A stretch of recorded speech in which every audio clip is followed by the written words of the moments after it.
জীবনে বাজে একটা অভ্যাস গড়ে তুললাম। যখনই মনটা খারাপ হয়ে যায় তখনই বাইকটা নিয়ে কোথাও না কোথাও চলে যাই। তেমনটা আজকেও ঘটলো। আজকে সিলেটের অজানা সুন্দর একটি পর্যটন কেন্দ্রে চলে গেলাম। সাথে ছিল আমার ফুফাতো ভাই। দুইজনে জঙ্গলের পাশ দিয়ে হাঁটতে হাঁটতে বেরিয়ে পড়লাম সে কাঙ্ক্ষিত অজানা পর্যটন স্থানকে দেখার জন্য। সে অজানা কাঙ্ক্ষিত জায়গা যেখানে আসার জন্য মন ছটফট করছিল। শেষ পর্যন্ত সেখানে চলে আসলাম। সত্যি জায়গাটা অনেক মনোমুগ্ধকর এবং পরিবেশটা অনেক শান্ত, অতটা হই হুল্লাস নাই, নিরিবিলি। মন খারাপের দিনে এমন জায়গা যাওয়াটাই হচ্ছে পারফেক্ট। আসলে না আসলে বুঝতে পারতাম না জায়গাটা এত মনোমুগ্ধকর, এত সুন্দর, শান্ত।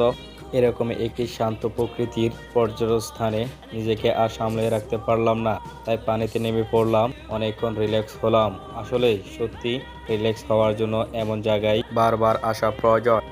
মনকে ঠান্ডা রাখতে, শরীরকে শীতল করার জন্য এমন জায়গায় তো পারফেক্ট। একবার এখানে আসতে পারলে আপনার মন বারবার আসতে মন চাইবে। এখানে আসলে আপনি বৃষ্টি, মেঘ, পাহাড় এবং গিরিপথ, ঝর্ণার পানি সব একসাথে পাবেন। ওই দিনটি ছিল আমাদের জন্য আনন্দঘন মুহূর্ত। তারপর আমরা নিষিদ্ধ এক ঝর্ণায় গেলাম। কিভাবে গেলাম সেটার পরের পর্বে জানিয়ে দেওয়া